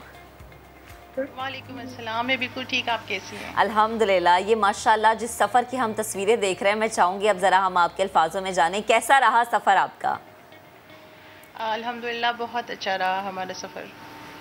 अच्छा, जैसे अभी हम बात भी कर रहे थे तंजीला से, वो भी ये कह रही थी कि वो तो खूब लड़ जाती थी ना, कोई टैक्सी ड्राइवर कुछ ज़्यादा भी पैसे ले लेता था, तो आपका जो किरदार, जो आपकी पर्सनैलिटी थी इस पूरे सफ़र में, वो कैसी रही? काफ़ी अच्छी रही, एक्सपीरियंसेस हमारे काफ़ी अच्छे रहे और कुछ लर्निंग को भी मिला है और कुछ शेयर करने को भी मिला है। तो मैं चाहूँगी प्लीज़ आप शेयर ज़रूर करें। अगर बात करते हैं हमारी इवन के अराइवल से लेके, जब हम वहाँ पे हमारा अराइवल हुआ एयरपोर्ट पे, तो उस टाइम भी हम लोग मतलब वहाँ पे डेफिनेटली टूरिस्ट कंपनीज होती हैं, वो आपको मतलब वो चाहते हैं कि आप उनके पैकेजेस अवेल करें। तो उस टाइम हम थोड़े से कंफ्यूज हो गए कि भाई कोई हमें लेके जा रहा है एक कैबिन की तरफ, कोई दूसरी कैबिन की तरफ, कि आप आए, हम आपको जो है इस तरह एक टूरिस्ट के लिए एक पूरी आपको पैकेज बना के देंगे। तो फिर मुझे और तंजीला को ज़रूरा हो थोड़ा सा फील हुआ कि नहीं यार, हमने जो करना है अब खुद करना है, क्योंकि वो कुछ और बताना चाह रहे थे और हमारी एक्टिविटीज़ जो है वो हमारी नीड के अकॉर्डिंगली होनी चाहिए। तो फिर हमने वहाँ से डिसाइड किया नो, हम ये नहीं करेंगे। मैं आगे मूव हुई, सिम लिए वहाँ से। फिर हम लोग जब रवाना हुए तो टैक्सी हमारे लिए एक बहुत मसला बन रहा था उस टाइम। फिर टैक्सी हमने वहाँ से अपने लिए अरेंज करवाई और होटल चले गए। ऐसे बहुत से हमारे वाक़यात हैं जो अच्छे वाक़यात भी हैं और लर्निंग पॉइंट ऑफ व्यू से भी अच्छे हैं। शायद तंजीला ने शेयर किया भी हो कि एक जगह पे अब जब एक्सेसिबिलिटी की बात करते हैं तो हम ज़्यादातर यही सोचते हैं कि पाकिस्तान सिर्फ एक्सेसिबल नहीं है। नहीं, इस तरह बहुत से ममालिक हैं कि वहाँ पे भी एक्सेसिबिलिटीज़ के इश्यूज़ होते हैं फॉर व्हील चेयर यूज़र्स। तो इसी हवाले से बताऊँगी कि वॉशरूम का वाक़या था मेरा कि हम एक जगह गए थे जहाँ पे हमारे लंच था क्रूज़ पे। तो हमने लंच किया तो वॉशरूम अटेंड करवाना था। तो तंजीला ने कहा कि यार वॉशरूम अटेंड करने, उन्होंने कहा कि जी लेडीज़ के जो वॉशरूम है वो अपस्टेयर्स हैं और ग्राउंड फ्लोर पे आपको जेंट्स के लिए वॉशरूम मिलेगा। तो हमने कहा कि ठीक है, हम जेंट्स वाला यूज़ कर लेंगे लेकिन आप उसको साफ़ कर दें। तो उसको क्लीन किया सही तरीके से। फिर हम लोग चले गए। तो ये था कि तंजीला ने भी वॉशरूम अटेंड कर लिया था और ज़र ने भी कर लिया था। मेरी बारी थी तो मैं सबसे एंड में थी। तो तंजीला को मैंने कहा यार आप गेट पे खड़ी रहो और मैं वॉशरूम अटेंड करके बाहर निकलती हूँ। तो जैसे मैं गई तो मैं वॉशरूम अटेंड किया तो मैं शिफ्ट हो रही थी व्हील चेयर पे। तो उस टाइम मैं गिर गई। जब गिर गई तो तंजीला को आवाज़ आई है। तो उसने मुझे कि अफशा क्या हुआ, तुम कुछ हुआ है? मैंने कहा हाँ, मैं थोड़ी सी गिर गई हूँ। मैं जब भी ऐसा होता है मेरे साथ कि गिरती हूँ, कुछ भी होता है, मैं उसको बहुत लाइट लेती हूँ क्योंकि ये हमारी ज़िंदगी का एक लाइफस्टाइल है, ऐसे ही होना होता है। तो मैं शिफ्ट हुई और तंजीला मुझे कह रही थी कि लगी नहीं, मैं नहीं लगी कि नहीं, बिल्कुल ठीक हूँ। आई और हाथ धोए, मैंने कहा चलिए लेट्स मूव। तो वो एक टाइम था मेरे लिए कि हाँ, इंडिपेंडेंटली अगर मूव करना है तो ख़ुद को बहुत कुछ चीज़ों से इक्विप करके जाना होता है, हिम्मत से, हौसले से। जो तो ये सब हम लोग करते रहे। जो आप बात कर रहे हैं ना कि ये उन ट्रैवलर्स के लिए बहुत ज़्यादा एक लेसन है, ख़ास तौर पे हमारे यहाँ जो नए नए ट्रैवलर्स होते हैं और उनको बड़े नखरे होते हैं कि नहीं जी हमने तो इस होटल में नहीं रहना, नहीं हमने तो 40,000 हमने तो 50,000 वाले होटल में रहना है।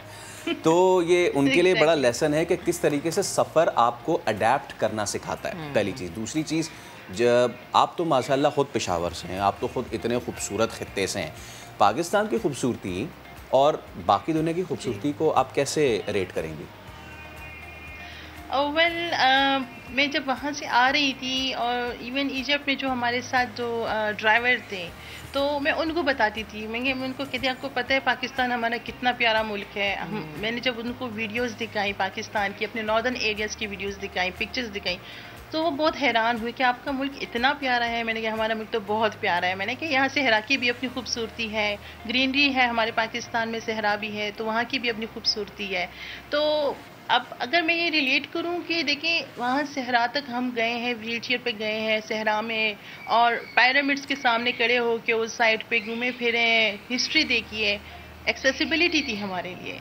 ऐसे ही पाकिस्तान की खूबसूरती बहुत ज़्यादा है, लेकिन अनफॉर्चुनेटली उस खूबसूरती को मतलब वहाँ तक हमारी एक्सेस नहीं है। मैं लगा हम देखें कि जो विदाउट डिसेबिलिटीज़ हैं उनके लिए भी कुछ मुश्किलात होती हैं वहाँ पे, हमारे नॉर्दर्न एरियाज़ में, बाकी एरियाज़ में।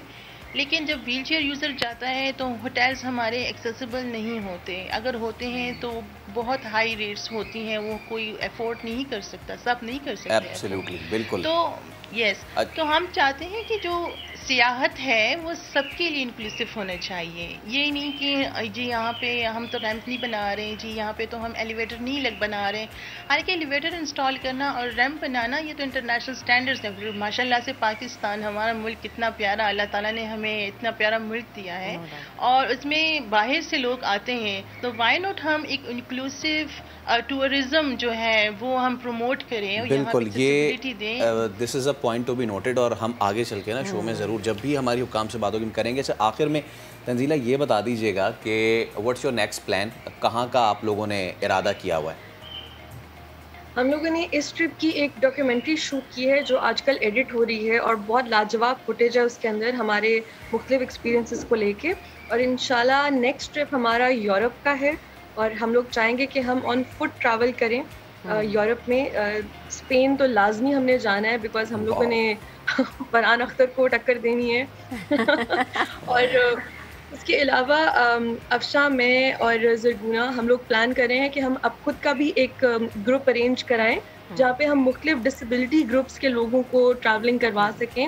और कोई मतलब कि एक्सेसिबिलिटी रिलेटेड अगर प्रॉब्लम्स हैं लोगों के, वो प्लीज़ हमको रीच आउट करें हमारे सोशल मीडिया पे, हम उनको गाइड करेंगे पूरी तरह से। चलें, let's then decide one thing Tanzila, since I also love to travel, तो एक काम करते हैं, इसको हम प्रॉपरली एक चीज़ अरेंज करते हैं, और अगर विद इन पाकिस्तान आप ऐसे लोगों को ट्रैवल कराना चाहते हैं तो लेट्स डू समथिंग, और फिर उसके भी अच्छी से हम एक डॉक्यूमेंट्री बनाते हैं। Thank you so much Tanzila. That is a remarkable idea. I think let's start from Pakistan. Absolutely. बहुत शुक्रिया तंजीला, अफशा, और मत की दास्तान कहें इसे कि तंजीला, अफशा और ज़रगुना इन्होंने डिसाइड किया कि जी चाहे कोई भी मुश्किल हो, हम उस मुश्किल को तोड़ते हुए और आगे बढ़ते हैं, और अल्लाह ताला ने जो खूबसूरत दुनिया बनाई है उसको हम एंजॉय करते हैं। क्या ही खूबसूरत बात है। और हम भी आगे बढ़ते हैं और एक ब्रेक ले लेते हैं, ब्रेक के बाद वापस आएंगे और खूबसूरत बातें आपके साथ करेंगे।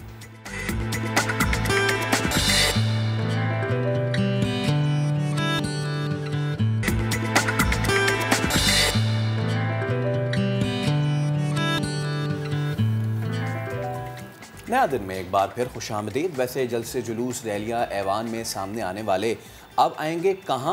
क्रिकेट फील्ड में होंगे मद्दे मुकाबिल, क्योंकि अब हर जगह क्रिकेट की बात हो रही है। तो यहाँ पे भी क्रिकेट की बात कर लेते हैं। यहाँ पे भी अब क्रिकेट होगा। पंजाब में हुकूमत और अपोजिशन के दरमियान क्रिकेट मैच होगा। वाकई क्रिकेट मैच होगा ये। हुकूमत और अपोजिशन के दरमियान क्रिकेट मैच के लिए सूबाई वजीर फैयाजुल हसन चौहान से पीपल्स पार्टी के MP सैयद हैदर गिलानी ने मुलाकात करके मुशावरत की है। पंजाब हुकूमत और अपोजिशन का ये टाकरा अक्टूबर में कज़ाफ़ी स्टेडियम लाहौर में होगा। वैसे हुकूमत और अपोजिशन में कुड़कुड़ का मुकाबला होता रहा था, अब क्रिकेट का भी मुकाबला होने जा रहा है। क्रिकेट का हुकूमती टीम के कप्तान फैयाजुल हसन चौहान होंगे, जबकि अपोजिशन टीम की क़यादत जो है वो हैदर गिलानी करें। अब देखना यह है कि हुकूमत की जानिब से क्या बुज़दार साहब और अपोजिशन की जानिब से क्या शहबाज शरीफ साहब भी हमें इस मैदान में नज़र आएंगे या नहीं। तो जनाब बहुत सारी बातें हैं और इसी पर मज़ीद बात करने के लिए हमें ज्वाइन किया है फैयाजुल हसन चौहान साहब ने खुद। फैयाज साहब बेहद शुक्रिया वक्त देने के लिए। सबसे पहले तो ये बताएं कि ये जो क्रिकेट मैच होने जा रहा है, तारीख फाइनल कर ली गई है इस मैच की और फॉर्मेट क्या होगा? बिस्मिल्लाहिर्रहमानिर्रहीम। देखें, आज से 15 दिन पहले मैंने ये एक गुडविल जेस्चर दिया था अपोजिशन को कि आपस की हमारी सियासी लड़ाई झगड़े, तंज़ो मज़ा, तलखियाँ, इल्ज़ाम तराजियाँ, दशनाम तराजियाँ, ये तो चलती रहती हैं हर मुल्क, हर माशरे के अंदर सियासतदानों की। तो एक अच्छी रवायत भी कायम करें, चले आपस में कोई अच्छा सा जाना कोई मैच कोई कट कर लें। तो मैंने इन्हें ऑफ़र की थी और अपनी पूरी टीम भी मैंने अनाउंस कर दी थी, जो तकरीबन सारी की सारी मिनिस्टर्स के ऊपर मबनी थी। और अपोजिशन की तरफ से फिर अली हैदर गिलानी साहब, जो हमारे पीपल्स पार्टी के रिस्पेक्टेबल मेंबर हैं, साबिक वज़ीर आज़म यूसुफ रज़ा गिलानी साहब के बेटे हैं, उन्होंने फिर आगे जनाब बढ़ के इस चैलेंज को कबूल किया और उन्होंने अपनी टीम तश्कील दी है, जिसमें नून लीग और पीपल्स पार्टी के तमाम मेंबरान सूबाई असम्बली शामिल हैं। तो आज वो मेरे पास आए थे और हमने बैठ के तकरीबन कुछ मोडेलिटीज़ तय की हैं और इंशाल्लाह 5 से 10 दिन के अंदर इसकी तारीख़ का ऐलान करेंगे, जो मोस्ट प्रोबेबली अक्टूबर के पहला अशरा होगा। और या गवर्नर हाउस होगा तो या फिर स्पोर्ट्स कम्प्लेक्स लाहौर में हम ये मैच रखेंगे। इसमें शोबिज़ की, पॉलिटिक्स की, मीडिया की, सेलिब्रिटीज़ भी मौजूद होंगी, प्रॉपर इसकी पब्लिसिटी करेंगे बड़े अच्छे अंदाज से। जनाब इसका गवर्नमेंट 11 और अपोजिशन 11 के नाम से एक बड़ा अच्छा खूबसूरत सा इवेंट होगा और ये बेस्ट ऑफ 3 का मैच होगा। टेप बॉल का जो है वो 6-6 आवर्स के एक मैच होगा, बेस्ट ऑफ 3 का इंशाल्लाह ये एक टूर्नामेंट होगा। इंशाल्लाह देखते हैं मैदान कौन मारेगा, लेकिन मैदान मारने के लिए तैयारी भी तो होना ज़रूरी है ना। तो फैयाज साहब, हुकूमती टीम के लिए क्या कोई प्रैक्टिस सेशन मुनक्किद किए जा रहे हैं कि हम ये कहें कि अच्छा एक किसी कोच को हायर किया गया और वो ट्रेनिंग करवा रहा है, वो प्रैक्टिस करवा रहा है? कोई कोच हायर हुआ है अभी तक? ये टेप बॉल मैच है, हम बचपन में और जवानी में खेलते रहे, जो खेलते रहे क्रिकेट वही सारे मेंबर होंगे और बस बराबर की सारी कैपेबिलिटी और कैपेसिटी और प्रोफिशेंसी होगी ना। वो कोई इतने रेगुलर प्लेयर होंगे ना हम कोई इतना रेगुलर प्लेयर है, पॉलिटिशियन है हम तो। पिछले कई सालों से जो है वो क्रिकेट छोड़ के हम तो अपने कामों में बिजी हैं, लेकिन जिसको शौक़ है और जो जवानी में खेलते रहे हैं वो आएंगे और अपनी जनाब यादों को ताज़ा करेंगे। और कोई ऐसा सच कोई प्रैक्टिस वगैरह तो कोई नहीं होगी। शौक़ की आपने बात की ना, मुझे पता है क्या शौक़ है। मुझे शौक़ है, मुझे बहुत ज़्यादा इंटरेस्ट है ये देखने के लिए कि इस मैच में फिरदौस आशिक अवान होंगी या नहीं, बताएं ज़रा। बेसिकली जो है वो पार्लियामेंटेरियंस के ऊपर मुश्तमिल दोनों टीमें होंगी, गवर्नमेंट 11 भी और अपोजिशन 11 भी। और जो मेंबरान असम्बली हैं वही इसके मेंबर्स होंगे। बाकी ख़वातीन के हवाले से अब टीम का हिस्सा तो नहीं होंगे, बाकी मेंबरान असम्बली जो ख़वातीन हैं वो बैठी होंगी बाहर। अपोजिशन का एनक्लोजर अलहदा होगा, हुकूमत का अलहदा होगा, ऑडियंस का मुश्तरका ऑडियंस का भी अलहदा होगा। तो वहाँ पे ख़वातीन आएंगी, बैठेंगी और दोनों तरफ की जनाब अपोजिशन की और हुकूमत की जो मेंबरान ख़वातीन हैं जनाब मेंबरान असम्बली, वो आके बैठ के अपने जनाब अपनी अपनी टीम को सपोर्ट करेंगी। ठीक, फैयाज साहब तैयारी तो एक तरह से पूरी भी लग रही है और जनाब बड़ा अच्छा हमें लग रहा है कि इसको मैनेज भी किया जाएगा। एंड में कोई एक पैगाम, कोई एक मैसेज जो आप अपोजिशन टीम के कप्तान को देना चाह रहे हो कि भाई अगर मैदान में उतरना है ना तो ज़रा फिर तगड़ी तैयारी करके आना? देखिए, मैं अपोजिशन को ये पैगाम दूंगा, अली हैदर गिलानी साहब कप्तान हैं, कि ईजी नहीं लेना। उस्मान बुज़दार साहब की टीम है और हमने चारों शान चेता आपको सियासत में तो किया ही हुआ है। आप बेहाल और बदहाल हुए हैं, तो वाली वारस नहीं है अपोजिशन का। तो इंशाल्लाह ज़रा मशकें शशकें कस के आइएगा और इस मैच के अंदर भी आपको जनाब इंशाल्लाह वही नज़ारे कराएंगे जो पॉलिटिक्स के अंदर हम आपको करवा रहे हैं। चलिए, तो बहुत फयाजुल हसन चौहान साहब, आपका देखते ये हैं कि ये जो हुकूमत बमुकाबला अपोजिशन क्रिकेट मैच होने जा रहा है, क्या इसमें भी उसी तरीके के तुंद और तेज़ बाउंसर्स होंगे जिस तरह आप लोग बयानात देते हैं? टाइम बताएगा। अभी टाइम हुआ है एक ब्रेक का। ब्रेक के बाद हाजिर होंगे, बहुत सारी बातें करेंगे। Stay with us.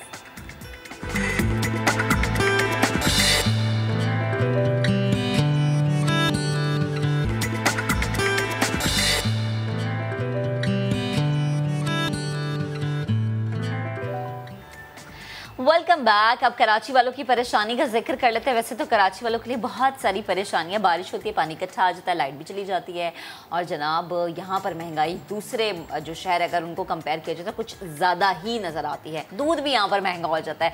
अब एक और मसला जो कि मुझे लगता है कि न जाने कब से चलता आ रहा है और इसका कोई हल नहीं है, और जाने कब तक चलता रहेगा, और न जाने कब तक चलता रहेगा। रिपोर्ट आती है सब अच्छा की, लेकिन सब अच्छा होता नहीं है। रोशनियों के शहर में रहने वाला हर एक शख्स परेशान है, फिक्रमंद है, खौफजदा दिखाई देता है। क्यों? इसकी एक बड़ी वजह है बढ़ते हुए स्ट्रीट क्राइम्स, जिनमें रवां साल एक बार फिर से इजाफा देखने में आया है। हालिया अदादोशुमार के मुताबिक रवां साल के 8 माह में वारदातें 50,000 का हिंसा उबूर कर चुकी हैं। लूट मार के दौरान अब तक 54 शहरियों की जान ली जा चुकी है। 54 शहरी, आप ये देखिए कितनी अलार्मिंग सिचुएशन है। 458 शहरी जख्मी भी हुए हैं। और CPLC रिकॉर्ड ये बता रहे हैं जनाब कि 2021 में अब तक कराची वाले 34,181 मोटरसाइकिल्स, 1268 गाड़ियों से महरूम हो गए हैं। मोबाइल फोन जो छीने जाने उसमें भी 14,500 से ज्यादा वारदातें रिपोर्ट हुई। आप ये देखिए कराची कमाऊ पूछ शहर है ना, हम कहते हैं कि कमाने वाला बेटा है, मुआशी हब है, लेकिन वहाँ के लोगों के लिए ना तो कोई सिक्योरिटी का इंतजाम है, ना वहाँ के लोगों के लिए कहीं हम सेफ सिटी कैमरास का एक मुनज़्ज़म निज़ाम देखते हैं। इतनी ज़्यादा अनसर्टेनिटी है महक कि कभी भी कोई भी आके आपसे कुछ भी छीन के चला जाए, यू कांट डू एनीथिंग। और फैसल अच्छा देखें, हम वीडियोस दिखाते हैं, ठीक है, जब हमारे पास कोई खबर आती है हम आपके साथ शेयर करते हैं, हम वीडियोस दिखाते हैं, मनाजिर वाज़े होते हैं, लेकिन जब भी हम अपने रिपोर्टर से पूछते हैं कोई गिरफ्तारी अमल में नहीं लाई जाती। ना जाने सिंध पुलिस किस चीज़ का इंतजार कर रही है कि क्या ये जो तादाद हमने 54 बताई ये खुदा ना खास्ता आगे बढ़ेगी तब कोई कदम उठाया जाएगा। कुछ दिन पहले की ये फुटेज है जहाँ कितने आसानी से लूटमार हो रही है। अब ये भी कुछ अरसे पहले की, उस पे सबसे बुरी बात ये है महक कि सिर्फ लूट मार नहीं होती है बल्कि गोली मार दी जाती है। इंसान की जान एक मोबाइल फ़ोन, एक मोटरसाइकिल से भी सस्ती हो चुकी है। इस सब पे हम बात करते हैं। Chief crime reporter Ahmar Rahman Khan हमारे साथ मौजूद हैं। अहमर, जो अदादोशुमार हैं तो बड़े वरीन हैं, क्या फिर सिचुएशन है? जी बिल्कुल, इस वक्त शहर का कोई भी इलाका हो, चाहे लियारी हो या डिफेंस हो या फिर औरंगी टाउन हो या फिर गुलशन इकबाल हो, गुलिस्तान जौहर हो या नॉर्थ नाजमाबाद हो, न्यू कराची हो या फेडरल बी एरिया हो, कोई भी इलाका इस वक्त डकैतों से महफूज नहीं है। जहां बस चलता है, जिस वक्त उनका बस चलता है, वो वारदात करते हैं और बासानी फरार हो जाते हैं और पुलिस सिर्फ अपनी रिवायती सी तहकीकात करती हुई दिखाई देती है। इस साल की अगर हम बात करें तो अब तक 1261 गाड़ियां जो है वो छीनी गई हैं और चोरी की गई हैं, 1261 के करीब। इसी तरह अगर हम मोटरसाइकिलों की बात करें तो 33,000 से ज़ायद मोटरसाइकिलें अब तक छीनी जा चुकी हैं, चोरी की जा चुकी हैं। इसी तरह अगर हम मोबाइल फ़ोन पर आएँ तो अगर चोरी किए जाने की और छीने जाने की अगर हम तादाद को जोड़ें तो तकरीबन उनकी तादाद 35,000 से ज़ायद बनती है। तो अगर इन तमाम वारदातों का एक तनासुब निकाला जाए तो शहर में तकरीबन 50,000 से ज़ायद वारदातें रवां साल हो चुकी हैं और पुलिस ने जो इन्वेस्टिगेशन की है इन केसेस की, या मुल्जिमान को गिरफ्तार किया है या इस सामान को बरामद किया है, तो वो ना होने के बराबर है। फिर इसी तरह इस वक्त शहर में अगर कोई डकैती की वारदात के दौरान शहरी मज़ाहमत करता है तो मुल्जिमान गोली चलाने से भी गुरेज नहीं करते हैं। 54 शहरी डकैती मज़ाहमत पर रवां साल जांबाक हुए हैं, जबकि 450 से ज़ायद अफराद डकैती मज़ाहमत पर ज़ख्मी भी किए गए, जिनको जिस्म के मुख्तलिफ हिस्सों पर डकैतों की जानिब से गोलियां मारी गई मज़ाहमत करने पर। तो डकैत बेखौफ इस वक्त शहर में दिखाई देते हैं। वो किसी भी इलाके में कोई वारदात करते हैं, रकम छीनते हैं, वो चाहे सेकंडों की वारदात होती है और उसके बाद मुल्जिमान फरार हो जाते हैं। पुलिस को दोबारा जो है वो काफ़ी काम करना पड़ेगा, अपने मुखबिराना निज़ाम को दोबारा बहाल करना पड़ेगा। इस वक्त तो पुलिस ज़्यादातर CCTV फुटेजेस पर ही भरोसा करके बैठती है और अगर किसी वाक़े की, बड़ा अफसोस के साथ ये कहना पड़ता है कि अगर किसी वाक़े की CCTV फुटेज ना हो तो पुलिस अफसरान उस वाक़े के बाद हाथ पर हाथ रख के बैठ जाते हैं और उसमें कोई गिरफ्तारी नहीं होती। रवां साल सिर्फ ये स्ट्रीट क्राइम के वाक़यात नहीं है, बड़े केसेस भी रोनुमा हुए जिसमें 20 करोड़ से ज़ायद की रकम लेके जो है वो मुल्जिमान फ़रार हुए, चाहे वो IH चंडीगढ़ रोड से वाक़या हो के सिक्योरिटी गार्ड जो है वो इतने पैसे लेके फ़रार हुआ। इसी तरह और बड़े वाक़यात हुए, कैश वैन पर फायरिंग हुई, उससे जो है वो पैसे तकरीबन 9 लाख से ज़ायद की रकम जो है वो लूटी गई बफर जोन में। तो इस तरह के वाक़यात मुसलसल हो रहे हैं, लेकिन सिर्फ स्ट्रीट क्राइम या डकैतों की गिरफ्तारी के ही नहीं बल्कि जो बड़े केसेस शहर में हो रहे हैं, पुलिस उसमें भी अपनी कामयाबी जो है वो जाहिर नहीं कर पा रही है। चाहे मवाज गोड का वाकया हो जिसमें दस्ती बम हमले से ही एक ही ख़ानदान से ताल्लुक़ रखने वाले लोग जो है वो उससे मुतासर भी हुए और उसमें जामबाग भी हुए, लेकिन उसके बावजूद पुलिस उस केस को भी जो है वो डिटेक्ट नहीं कर सकी। तो सिर्फ कम ऐसे केसेस ही नहीं जिसमें लोग अपने मोबाइल फ़ोन या नकदी से महरूम होते हैं, वही केसेस नहीं, बल्कि इस वक्त पुलिस जो बड़े केसेस हैं उसको भी सॉल्व नहीं कर पा रही है। तो इन्वेस्टिगेशन पे पुलिस अफसरान को बहुत ज़्यादा तवज्जो देने की ज़रूरत है। जी, तवज्जो के साथ साथ लगता है कि शायद पुलिस अहलकार जो हैं, स्पेशली सिंध पुलिस अहलकार जो हैं, उनको ट्रेनिंग की बहुत ज़्यादा अब ज़रूरत पड़ सकती है। बेहद शुक्रिया अहमद, आप हमारे साथ मौजूद थे। तो शहरियों से छीना झपटी के दौरान पिछले दिनों 22 साला नौजवान भी ज़िंदगी की बाजी हार गए। ये ना जाने कितने नौजवान ऐसे जो कि ज़िंदगी की बाजी हारे हैं मोटरसाइकिल मोबाइल के मामलात पर। ये जो भी हम आपको बता रहे हैं जनाब, मोटरसाइकिल छीनने के दौरान डाकुओं ने कोरंगी के उज़ैर की जान ली।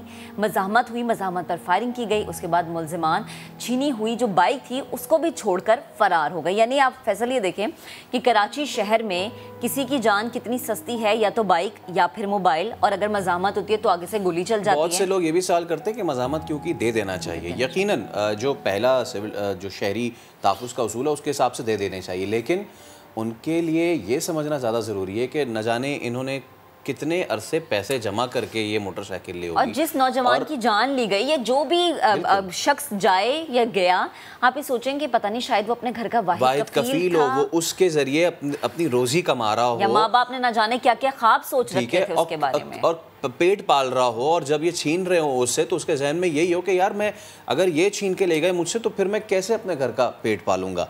बहुत ही अफसोसनाक सूरत हाल है। उज़ैर की हम बात करें, उज़ैर पुलिस में जाने का ख्वाहिशमंद था जिसके लिए वो तहरीरी इम्तिहान भी दे चुका था। अफसोसनाक वाक़या और नाकाबिले बयान ये नुकसान है यकीनन घर वालों के लिए। उज़ैर के वालिद साहब हमारे साथ मौजूद हैं और उनके जो चचा हैं तारिक फ़ारूक, उन्होंने भी हमें ज्वाइन किया। सबसे पहले जो उनके वालिद साहब हैं उनसे हम गुफ्तगू का आगाज़ करते हैं। बेहद शुक्रिया खालिद साहब वक्त देने के लिए। यकीनन ये जो नुकसान है ना, ये तो वो नुकसान है जिसका अजाला मुमकिन ही नहीं। ये उम्र भर का रोग है।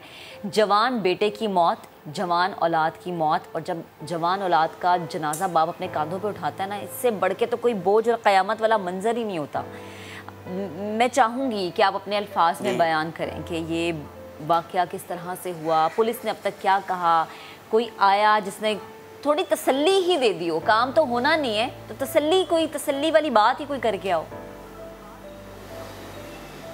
जी हाँ, दो जिस दिन उसको दफनाना था उस दिन वो एसपी साहब आए थे रिमांड टाउन के। उन्होंने तसल्ली दी कि हम अनकरीब जो है ना उनको गिरफ्तार करने की कोशिश करेंगे।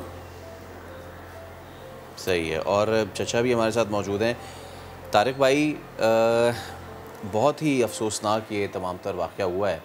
हमें बताइएगा कि पुलिस क्या कहती है, किस तरह ये वाक़या पेश आया, और ये भी बताइएगा कि क्या पुलिस ने अब तक, दिन गुजर गए ना इस वाक़े को, कोई इसमें उनको लीड मिली, कोई बंदा उन्होंने पकड़ा? जी सर, फर्स्ट टाइम जब पहला दिन था डेथ के बाद, उस दिन एसएसपी साहब आए थे। उन्होंने बाकायदा एसएचओ लांडी को साथ लेके आए थे हमारे पास, और उनको भी मतलब वहाँ से तारुफ कराया, और फिर बाकायदा एक मोबाइल गाड़ी भी हमारे साथ वहाँ पर रखे गए थे। और उन्होंने उसके बाद एसएचओ लांड अपना जमान टाउन, यानी कल शाम को आए थे, परसों शाम को वो भी आकर रिपोर्टिंग करके लेके चले गए। उन्होंने यकीन दहानी करवाई है कि हम इनको गिरफ्तार करेंगे। सर, इसके अलावा मैं ये भी कहना चाहूँगा कि सैयददी हमारा इलाका है, इस सैयददी इलाके में क्राइम की शरह बहुत ज़्यादा बढ़ रही है। बहुत स्नैचिंग हो रही है, जगह जगह स्नैचिंग हो रही है। बाज़ का तो बच्चे दे देते हैं तो जान बच जाती है उनकी, और बाज़ का जैसे मेरा भतीजा है, इसने क्या किया कि तकरीबन 2-2.5 साल से पैसे जमा कर रहा था इस बाइक के लिए। हम उसको इंसिस्ट भी कर रहे थे कि बेटा आप जो है ना नई पुरानी गाड़ी ले लो, कुछ 20-25-30 हज़ार की पुरानी गाड़ी ले लो, लेकिन वो कह रहा था लेनी है तो मैंने 1 to 5 और न्यू गाड़ी लेनी है। तो उसके लिए उसने अपना मोबाइल भी बेचा। इससे पहले तकरीबन 12,000 का मेरे से मोबाइल था, वो भी बेच के उसने वो पैसे जमा किए। कुछ पैसे उसको पहले के पड़ते, कुछ अपने बड़े भाई से ले गए। तो बड़ी मुश्किल से जब इतने पैसे जमा करने के बाद जब कोई स्नैचिंग करेगा तो हाउ कैन, कैसे वो दे देगा, कैसे दे देगा, कैसे पॉसिबल है कि वो अपने हाथ से दे देगा। उसकी जगह मैं भी होता, मैं तो ओल्ड एज मेरी भी काफ़ी है, लेकिन मैं मेरे साथ भी कोई इस तरह करेगा चीज़ जमा करके लूँगा तो मैं भी लाजमी बात है मजम्मत करूँगा। तो मजम्मत के दौरान उस बेचारे को उसको फायर कर दिया। फायर करने के बाद जो बेचारा जगह पे ही वो हो गया। तो हमें तो 10 बजे इत्तला मिली रात को और 10 बजे जब जिना पहुँचे तो वो एक्सपायर हो चुका था। तारिक भाई जो आप बात कर रहे हैं ना, ये कराची वालों की किस्मत है क्या ये कि हम अपने बच्चे बड़े करें, हम अपने बच्चे बड़े करें, वो बच्चे मेहनत करें, मेहनत से पैसा जोड़ जोड़ के अपने लिए कोई सवारी ख़रीदें, अपने लिए कोई मोबाइल ख़रीदें और उसके बाद कोई भी आए एक दिन और दंदनाता हुआ उसे गोली मार के चला जाए। ये कराची की किस्मत यही है क्या?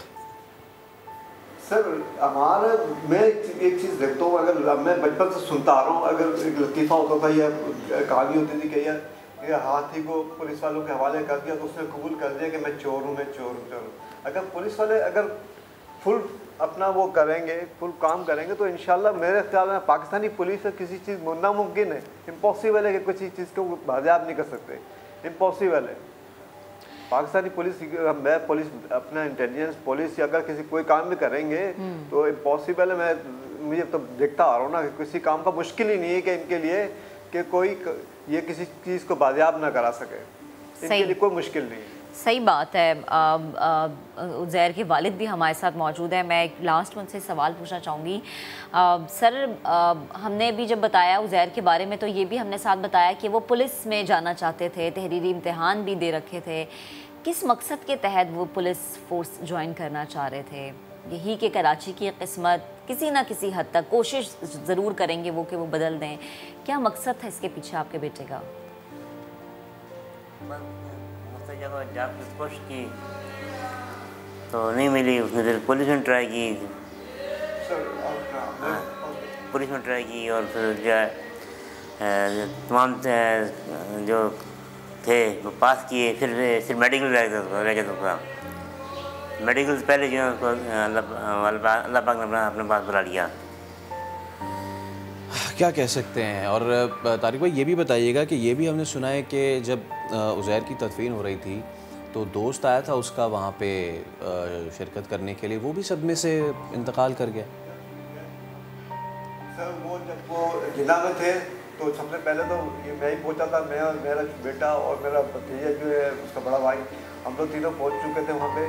पहुँचने के बाद गली मोहल्ले के तकरीबन आधे से ज़्यादा लोग वहाँ पहुँच चुके थे और वहाँ पहुँच के थे बच्चा भी आया था अपना वहाँ पे। उस बच्चे ने जब वहाँ देखा उसके बाद फिर इनकी कब्र तैयार करने के लिए भी वो खुद ही गया था वहाँ पे बच्चा। वो उस बच्चे ने जब उससे बर्दाश्त नहीं हुआ तो शाम को जैसे ही जनाजे के बाद उसकी तबीयत ख़राब हुई। ख़राब होने के बाद 2-3 घंटे बाद उसकी भी रिपोर्ट आ गई कि ढाई हो यानी मर चुका है वो।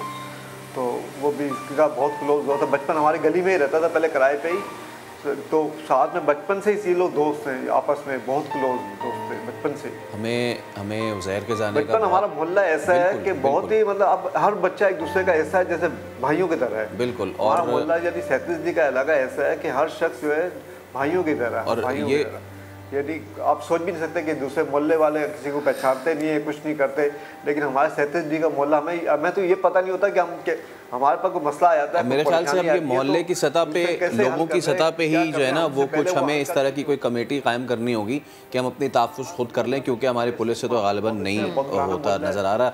बहुत शुक्रिया सर आपका, और बहुत ही सूरत हाल रही कराची में। उम्मीद हम यही कर सकते हैं कि किसी तरीके से ये हालात बेहतर हो, क्योंकि नहीं मालूम कि कराची की कितनी बड़ी आबादी है जो रोज़ाना अपने घर के से निकलती है अपने घर का पेट पालने के लिए, लेकिन ऐसी सूरत हाल हो जाती है तो उसमें फिर बहुत अफसोस होता है। तो जनाब प्रोग्राम का वक्त अख्ताम को पहुँचा है। कल आपसे फिर से मुलाकात होगी। अपना बहुत सा ख्याल रखें, वैक्सीनेशन ज़रूर करवाएं, कल का इंतज़ार करें। बहुत सारी खबरें आपके साथ शेयर करेंगे। अल्लाह हाफ़िज़।